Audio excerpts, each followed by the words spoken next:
Dear students, chapter number 2 sexual reproduction in flowering plant. इसमें हम आज पढ़ेंगे post fertilization changes. Last class में हम पढ़ चुके हैं डबल फर्टिलाइजेशन। इसमें हमने देखा था कि दो प्रोसेसेस हुई थी, एक थी सिनगैमी और एक था ट्रिपल फ्यूजन। सिनगैमी में हमने देखा था कि जब एम्ब्रियो सेक में 2 मेल गैमेट रिलीज हुए थे, उसमें से एक मेल गैमेट फ्यूज हुआ था एग सेल के साथ में, जिसको हमने नाम दिया था सिनगैमी का, और एक जो मेल गैमेट था वो फ्यूज हुआ था 2 पोलर न्यूक्लियाई के साथ में, जिसको हमने नाम दिया था ट्रिपल फ्यूजन का। तो यहाँ पर ये डबल फर्टिलाइजेशन की जो प्रोसेस हो चुकी है, इसमें हम आगे देखते हैं कि अब क्या क्या चेंजेस होते हैं।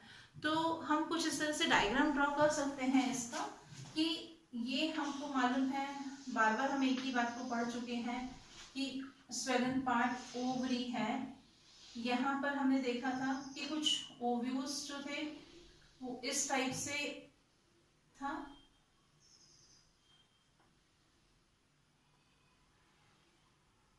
टू इंटेग्यूमेंट्स थी यहाँ पर,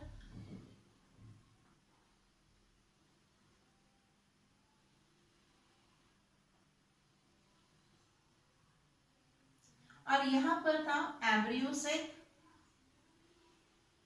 एम्ब्रियोसेक में हमने देखा था कि यहाँ पर था हमारे पास में पोलर न्यूक्लियाई, यहाँ पर थी एंटीपोडल सेल, यहाँ पर बीच में एक सेल थी एग सेल, और यहाँ पर थी सिनर्जिड सेल्स। तो जब यहाँ पर 2 मेल गैमेट रिलीज हुए थे, एक मेल गैमेट फ्यूज हुआ था एग सेल के साथ में, जिसने फॉर्मेशन किया था जाइगोट का। यहाँ पर ये रहता है जाइगोट, जो फॉर्मेशन करता है किसका, एम्ब्रियो का। इसके बाद में हमने देखा था कि यहाँ पर एक मेल गैमेट जो था वो फ्यूज हुआ था पोलर न्यूक्लियाई के साथ में, जिसको हमने नाम दिया था PEN, प्राइमरी एंडोस्पर्मिक न्यूक्लियस, जिससे बाद में हमने इसे बोला था PEC, प्राइमरी एंडोस्पर्मिक सेल, जो किसका फॉर्मेशन करती है, एंडोस्पर्म का फॉर्मेशन करती है। और ये एंडोस्पर्म न्यूट्रिटिव मटेरियल होता है, जो जाइगोट से जब एम्ब्रियो का फॉर्मेशन होता है उसके डेवलपमेंट में इसको नरिश करने का काम करता है। यहाँ पर ये जो ओवरी रहती है, ओवरी चेंज हो जाती है किसमें, फ्रूट बनाती है, और ये जो ओव्यूल्स होते हैं, ओव्यूल बनाते हैं सीड्स को। सीड के अंदर यहाँ पर फॉर्मेशन हुआ किसका, एम्ब्रियो फॉर्मेशन होगा जाइगोट से, और एंडोस्पर्म का फॉर्मेशन होगा PEC से। यहाँ पर ये जो इंटेग्यूमेंट्स रहती हैं, ये दोनों इंटेग्यूमेंट्स जो होती हैं वो बनाती हैं सीड कोट। यहाँ पर जो डबल इंटेग्यूमेंट हमने पढ़ी थी, ये फॉर्मेशन करती है किसका, सीड कोट का फॉर्मेशन करती है आफ्टर द फर्टिलाइजेशन।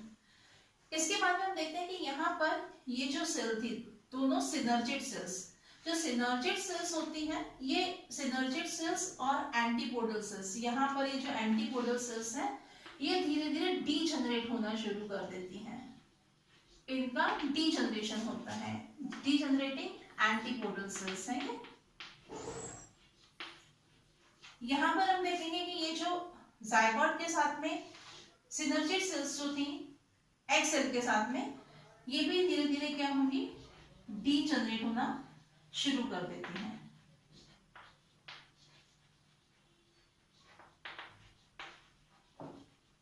और यहाँ पर जो न्यूक्लियस सेल्स रहती हैं, ये न्यूक्लियस सेल्स इस डेवलपमेंट में यूज्ड अप हो जाती हैं, पर कुछ कुछ सीड्स में न्यूक्लियस सेल्स जो रहेंगी वो साथ में ही रहती हैं, तब हम ऐसे सीड्स को बोलते हैं पेरिस्पर्मिक सीड।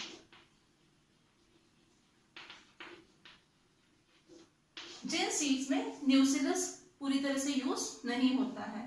तो यहाँ पर हम इसका एग्जाम्पल देख सकते हैं, ब्लैक पेपर इसका एग्जाम्पल है। इसके सीड कैसे होता है, पेरिस्पर्मिक सीड रहते हैं, मींस इसमें न्यूक्लियस जो रहता है वो साथ में परसिस्ट रहता है। अब हम देखते हैं फॉर्मेशन ऑफ एंडोस्पर्म, कि ये एंडोस्पर्म कैसे फॉर्म होता है। एंडोस्पर्म न्यूट्रिटिव मटेरियल होता है, इसमें रिजर्व फूड मटेरियल रहते हैं जो ग्रोइंग एम्ब्रियो को नरिशमेंट प्रोवाइड करता है। अब इस एंडोस्पर्म का फॉर्मेशन किस टाइप से होता है, इस बेस पर इसे क्लासिफाई किया गया है 3 ग्रुप्स में। फर्स्ट टाइप है फ्री न्यूक्लियर एंडोस्पर्म। देखिए कैसे फॉर्मेशन होता है इस एंडोस्पर्म का। अभी हमने देखा था कि यहाँ पर जो एम्ब्रियो सेक था, यहाँ पर ट्रिप्लॉइड न्यूक्लियस था और यहाँ पर हमारे पास में एंडोस्पर्मिक सेल थी, प्राइमरी एंडोस्पर्मिक सेल जिसे हमने कहा था। इसमें सिर्फ न्यूक्लियस में डिवीजन होगा, मींस यहाँ पर जैसे नाम से ही मालूम चल रहा है फ्री न्यूक्लियर डिवीजन। इसमें माइटोटिक डिवीजन होगा, फ्री न्यूक्लियर डिवीजन होगा। यहाँ पर साइटोकाइनेसिस नहीं होता है, बहुत सारे न्यूक्लियाई का फॉर्मेशन होता है और ये बनाते हैं एंडोस्पर्म को।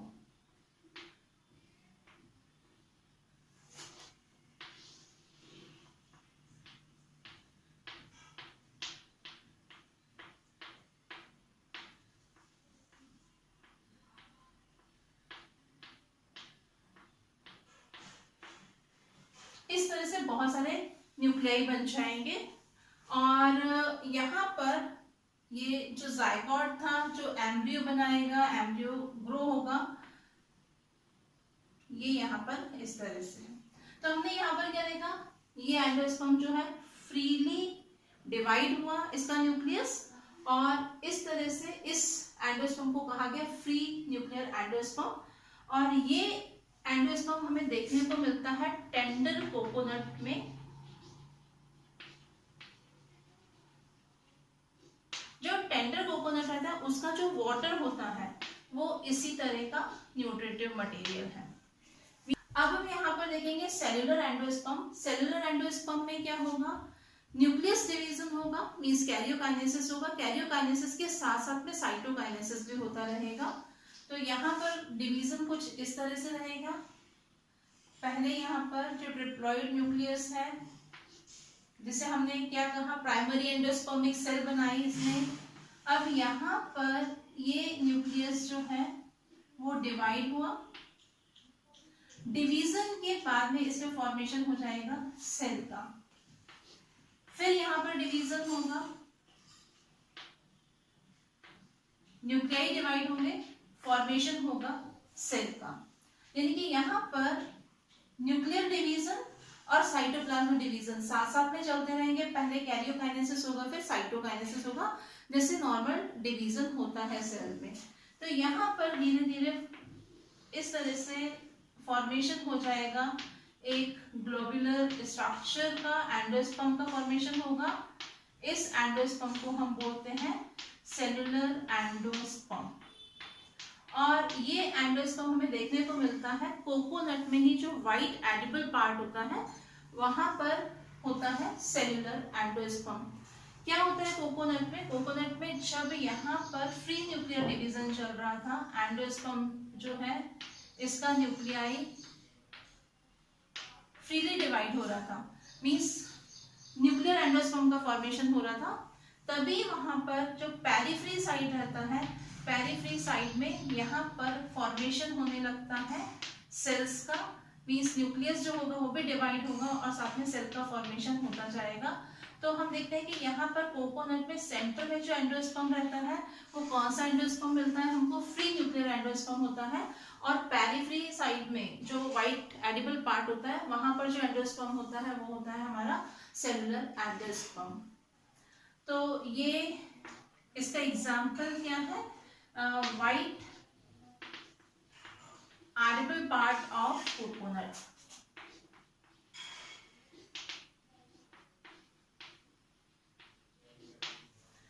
थर्ड टाइप का एंडोस्पर्म है हेलोबियर एंडोस्पर्म।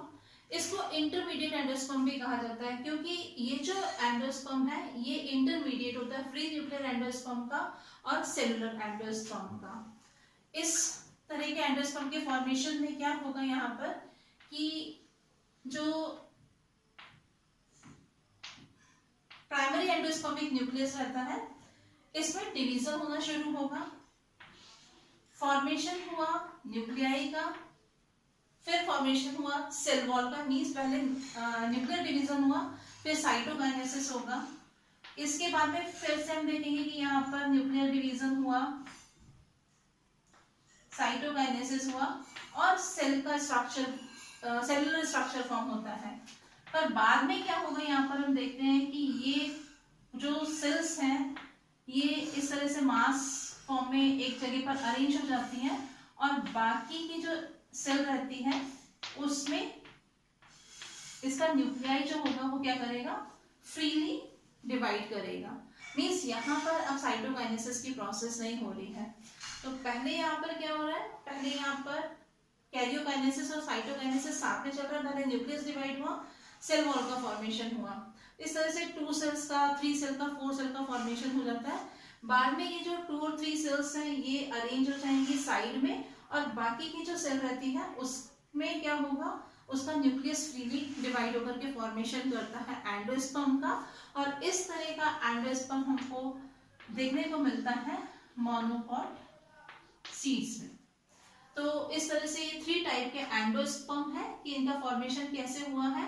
फर्स्ट था फ्री न्यूक्लियर एंडोस्पर्म जिसमें न्यूक्लियाई जो है वो फ्रीली डिवाइड हो रहा था, इसमें सेल वॉल का फॉर्मेशन नहीं होता है। इसका एग्जांपल था tender coconut water. Second type का एंडोस्पर्म था हमारा सेलुलर एंडोस्पर्म, जिसमें हमने क्या देखा कि यहाँ पर हर बार न्यूक्लियस के डिवीजन होने के बाद में वॉल का फॉर्मेशन हो रहा था, मींस सेल फॉर्म हो रही थी। प्रॉपर जैसा डिवीजन होता है सेल में वैसा ही डिवीजन हो रहा है यहाँ पर।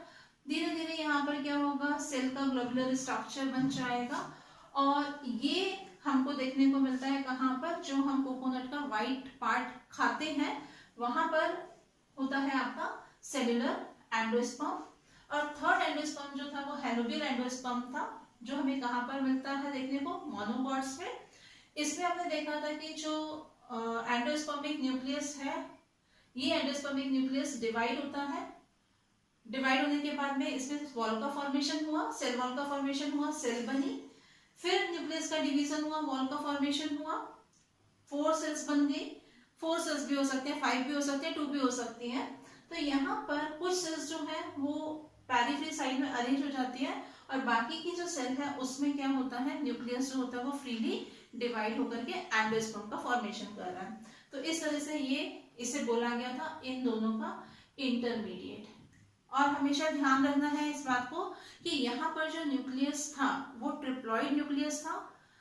हमेशा डिवीजन जो हो रहा है यहाँ पर वो माइटोटिक डिवीजन हो रहा है, मियोसिस डिवीजन नहीं होता। तो ये फॉर्मेशन हुआ किसका, एंडोस्पर्म का। एंडोस्पर्म क्या है, न्यूट्रिटिव मटेरियल होता है जो ग्रोइंग एम्ब्रियो को नरिशमेंट प्रोवाइड करता है, क्योंकि इसके अंदर फूड जो रहता है वो रिजर्व फॉर्म में रहता है। अभी हमने देखा कि एंडोस्पर्म ग्रोइंग एम्ब्रियो को, जायगोट से जो एम्ब्रियो बन रहा है उसको नरिशमेंट प्रोवाइड करता है।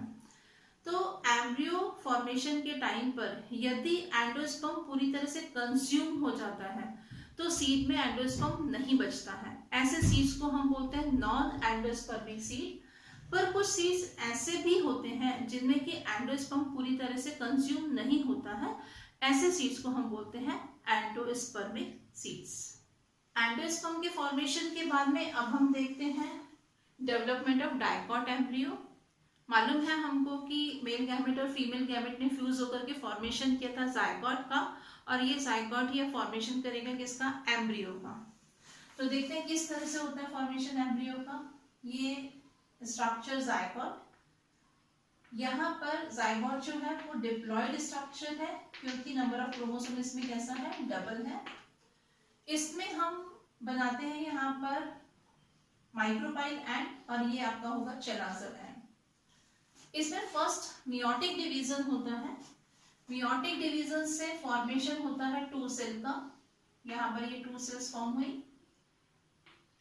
इस सेल को, जो माइक्रोपाइल एंड की तरफ सेल है, इस सेल को हम बोलते हैं बेसल सेल, और इस सेल को हम बोलते हैं टर्मिनल सेल। और यहाँ पर डिवीजन कौन सा हुआ, मियोटिक डिवीजन, जिसमें नंबर ऑफ क्रोमोसोम हाफ हो जाएंगे। ये एंड माइक्रोपाइल एंड, ये चलाजर एंड। अब यहाँ पर क्या होता है कि जो बेसल सेल होती है, बेसल सेल्स डिवाइड होकर के, ये बेसल सेल डिवाइड होगी और कुछ इस तरह से स्ट्रक्चर फॉर्म करती है। ट्रांसफर डिवीजन होता है इसमें, और इसकी जो लोअर सेल होती है वो स्वेलअप हो जाती है। इसकी बेसल सेल में ये डिवीजन हुआ है। तो ये जो स्ट्रक्चर फॉर्म हुआ है, इस स्ट्रक्चर को हम बोलते हैं सस्पेंसर, और इसको बोलते हैं हम haustorial cell. Micropyle and terminal cell जो है, बाद में इसका साइज भी लार्ज हो जाएगा, और लार्ज होने के बाद में इसमें डिवीजन होगा। डिवीजन होने के बाद में इससे फॉर्मेशन होगा 4 सेल स्ट्रक्चर का। इस स्ट्रक्चर को हम बोलते हैं प्रो एम्ब्रियो क्वाड्रेंट,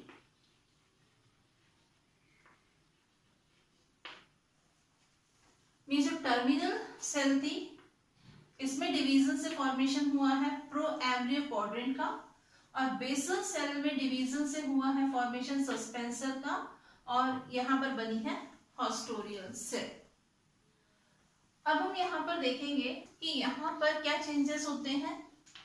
ये जो प्रो एम्ब्रियो क्वाड्रेंट का फॉर्मेशन हुआ था, 4 सेल स्ट्रक्चर का फॉर्मेशन हुआ था, इसमें अब डिवीजन होगा, इसका साइज इंक्रीज हो जाएगा, इसमें डिवीजन होगा, जिससे 8 सेल स्ट्रक्चर फॉर्म होता है। यहाँ पर कुछ 8 सेल स्ट्रक्चर इस तरह से फॉर्म होगा। जैसे यदि हमने यहाँ पर ये 4 सेल्स का स्ट्रक्चर ड्रॉ किया है और उसमें 8 सेल फॉर्म होती है, तो ये जो स्ट्रक्चर होता है ये कुछ बॉल टाइप का स्ट्रक्चर होता है। तो इसमें क्या होता है कि सामने की साइड की सेल्स जो होती हैं वो तो दिखाई देती है, लेकिन पीछे की साइड की सेल्स हमको दिखाई नहीं देती हैं। पर यहाँ पर हम क्या करेंगे, हमें डेवलपमेंट समझना है, इसलिए हम 8 सेल स्ट्रक्चर ड्रॉ करेंगे।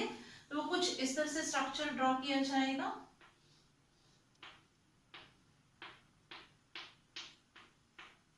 तो ये जो 8 सेल स्ट्रक्चर है इसको हम बोलते हैं अब प्रो एम्ब्रियोनल ऑक्टेट। इसे हमने कहा था प्रो एम्ब्रियोनल क्वाड्रेंट, और यहाँ पर इसे हम बोलते हैं प्रो एम्ब्रियोनल ऑक्टेंट कहेंगे। यहाँ अब देखिए यहाँ पर क्या होता है कि इसके पास में ये जो सेल होती है सस्पेंसर सेल जो होती है, सस्पेंसर सेल में से जो सेल इस स्ट्रक्चर के पास में है उसका साइज जो होगा वो लार्ज हो जाएगा, और वो डिवाइड होकर के इस तरह से फॉर्म करती है 8 सेल स्ट्रक्चर का।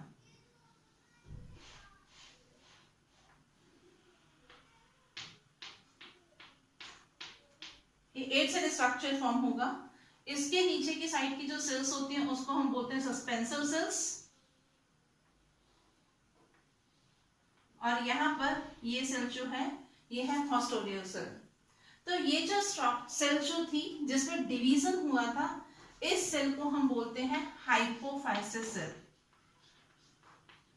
हाइपोफाइसिस सेल जिसने ये 8 सेल स्ट्रक्चर फॉर्म किया है। ये सेल जो है ये क्या है, सस्पेंसर सेल, ये सस्पेंसर सेल्स, और ये जो है ये हॉस्टोरियल सेल है। तो यहाँ पर हम क्या देखते हैं कि ये जो हाइपोफाइसिस जो बना है ये फॉर्मेशन करता है, यानी कि जब एम्ब्रियो का कंप्लीट डेवलपमेंट होता है तो वहां पर ये फॉर्मेशन करता है रूट टिप का, रूट कैप का, रूट कॉर्टेक्स का। इसके बाद में हम एक चीज और देखेंगे कि जैसे जैसे यहाँ पर ये एम्ब्रियो का साइज जो कि इंक्रीज हो गया है, बड़ा हो गया है, तो यहाँ पर सस्पेंसर का साइज जो होता है वो स्मॉल हो जाता है। अब हम इसमें देखते हैं कि यहाँ पर डिवीजन होता है पेरिक्लाइनल डिवीजन। पेरिक्लाइनल डिवीजन से हम देखेंगे कुछ सेल जो है वो बाहर की तरफ बन रही है, कुछ सेल अंदर की तरफ बन रही है। तो ये इस तरह का जो स्ट्रक्चर फॉर्म होता है, इस स्ट्रक्चर को हम बोलते हैं ग्लोब्यूलर स्ट्रक्चर या ग्लोब्यूलर एम्ब्रियो। और इस पेरिक्लाइनल डिवीजन से हमने देखा है कि जो आउटर साइड सेल्स बनी है, इन सेल्स को हम बोलते हैं डर्मेटोजन। डर्मेटोजन, और ये फॉर्मेशन करती है किसका, एपिडर्मिस का। अब इतने स्ट्रक्चर को सिर्फ मैं ड्रॉ करूंगी समझने के लिए। यहां पर देखते हैं हम इस स्ट्रक्चर को।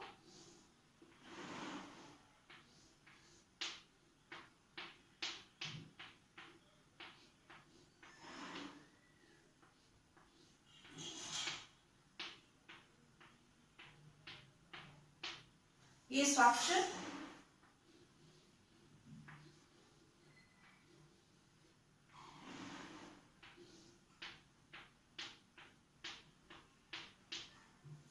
इसमें ये जो 2 सेल्स की लेयर है, ये 4 सेल्स जो है, जो किस साइड है, सस्पेंसर सेल की साइड है, ये फॉर्मेशन करती है root cap and root tip का।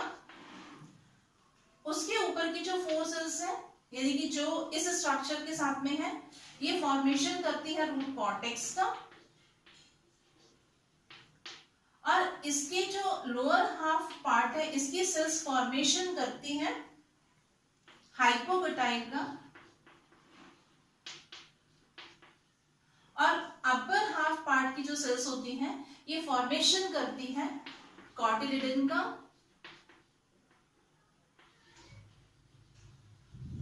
एंड प्लूम्यूल का। अब हम देखते हैं कि इसमें क्या क्या चेंजेस होते हैं, कैसे कैसे फॉर्मेशन होता है। तो इसे समझने के लिए हम देखेंगे कि यहाँ पर इसे हम थोड़ी देर के लिए रब कर देते हैं। यहाँ पर हम क्या देखते हैं कि जो लोअर 2 लेयर्स थी, जो क्या फॉर्मेशन करती है, रूट टिप का और रूट कैप का फॉर्मेशन करती है।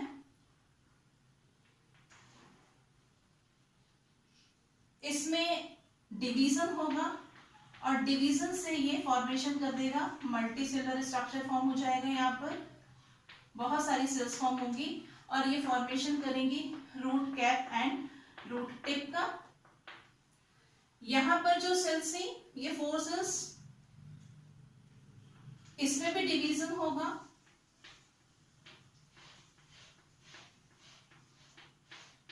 और ये फॉर्मेशन कर रहे हैं रूट कॉर्टेक्स का। लोअर हाफ की सेल्स में डिवीजन होगा और डिवीजन से यहाँ पर फॉर्मेशन हो जाएगा किसका, बहुत सारी सेल्स फॉर्म होंगी और ये बनाएगी किसको, हाइपोग्लूटाइल। अपर हाफ की जो सेल्स होती हैं, उनमें हम देखेंगे कि जो इस साइड की सेल्स होती हैं, उसमें कुछ इस तरह से इररेगुलर डिवीजन होगा और यहाँ पर भी कुछ इस तरह से डिवीजन होगा। तो यहाँ पर हम देखते हैं कि जो स्ट्रक्चर फॉर्म होता है, वो कुछ इस तरह से स्ट्रक्चर फॉर्म हो जाता है।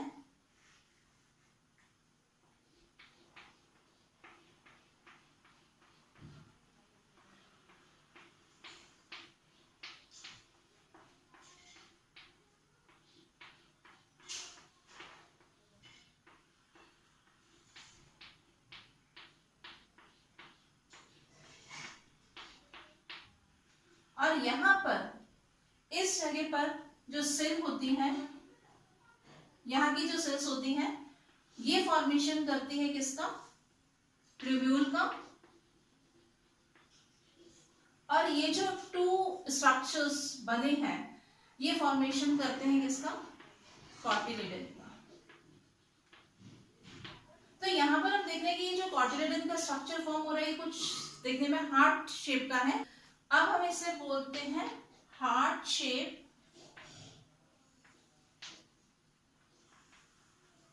एम्ब्रियो। पहले ये था ग्लोब्यूलर एम्ब्रियो और अब ये हार्ट शेप एम्ब्रियो है। अब हम देखेंगे जो कॉटिलिडन है, ये धीरे धीरे इसका साइज जो होता है वो इंक्रीज होता है, पर सीड का साइज जो है वो स्मॉल रहता है। इसे ग्रो करने के लिए जगह नहीं मिल पाती है, तो इसका शेप कुछ चेंज हो जाता है और इसका शेप जो होता है वो कुछ इस तरह से हो जाएगा। यहाँ पर हम देखते हैं इसका शेप, और ये जो सेकंड है,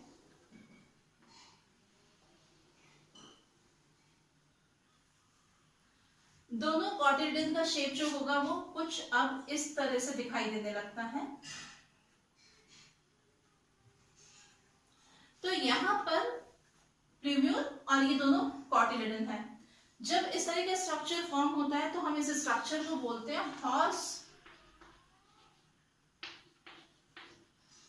शू शेप्ड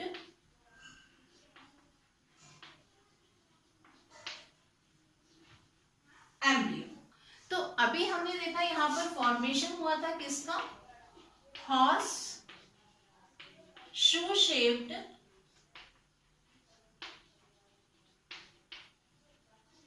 एम्ब्रियो का। अब हम इसका स्ट्रक्चर देखते हैं कि जब हम एक सीड को ओपन करते हैं तो हमें कैसे स्ट्रक्चर दिखाई देता है।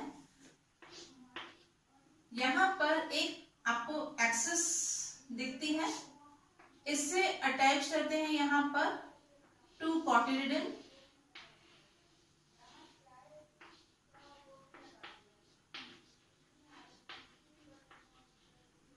इसके बाद में जिस जगह पर ये दोनों कॉटिलिडन अटैच करते हैं इसको हम बोलते हैं कॉटिलिडनरी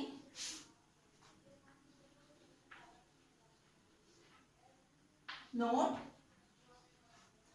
इसका जो अपर टिप होता है यहां पर जो चलाजल एंड की तरफ होता है, ये फॉर्मेशन करता है प्यूब्यूल का, इसे मतलब हम बोलते हैं प्यूब्यूल। और यहाँ पर जो लोअर साइड में लोअर टिप रहता है जो माइक्रोपाइल एंड की तरफ रहता है, इसको हम बोलते हैं रेडिकल। तो जो प्यूब्यूल और कॉटिलिडनरी नोड के बीच का जो स्पेस होता है इसको हम बोलते हैं इपिकोटाइल। और जो स्पेस रेडिकल और कॉटिलिडनरी नोड के बीच में होता है इसको हम बोलते हैं हाइपोकोटाइल।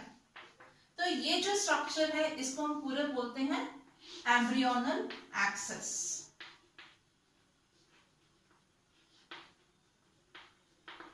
इसमें हम देखेंगे जो प्लूब्यूल होता है, प्लूब्यूल फॉर्मेशन करता है स्टेम का, शूट सिस्टम का, और रेडिकल से फॉर्मेशन होता है किसका, रूट टिप का। और रूट सिस्टम जो रहता है वो पूरा का पूरा किससे फॉर्मेशन होता है, रेडिकल से फॉर्मेशन होता है। तो अगर हम एक सीड को लेकर के देखते हैं जिसमें हम पी सीड को लेते हैं, या आपका जो ग्राम रहता है उसको हम लेते हैं, तो जब हम उसमें ओपन करते हैं इसको तो आपको दिखाई देगा कि दोनों जो फ्लैशी पार्ट रहते हैं वो होते हैं कॉटिलिडन। और इसमें सेंटर में आपको एक व्हाइट कलर की एक्सेस दिखाई देती है, एम्ब्रियोनल एक्सेस होती है वो, जो अपर साइड में यानी कि जो एंड रहता है इसका चलाजल एंड की तरफ जो पार्ट होता है वो प्लूब्यूल होता है, और माइक्रोपाइल एंड की तरफ जो पार्ट होता है वो रेडिकल होता है।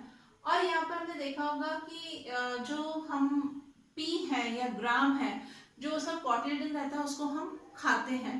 यहाँ पर कॉटिलिडन जो रहता है, कॉटिलिडन के अंदर जो रहता है ये फूड रिजर्व रहता है जिसको हम लोग भी कंज्यूम करते हैं, हम लोग भी खाते हैं। तो इस तरह से हमने देखा कि डाइकॉट एम्ब्रियो का डेवलपमेंट कैसे हुआ। नेक्स्ट क्लास में हम नेक्स्ट टॉपिक कंटिन्यू करेंगे। Thank you.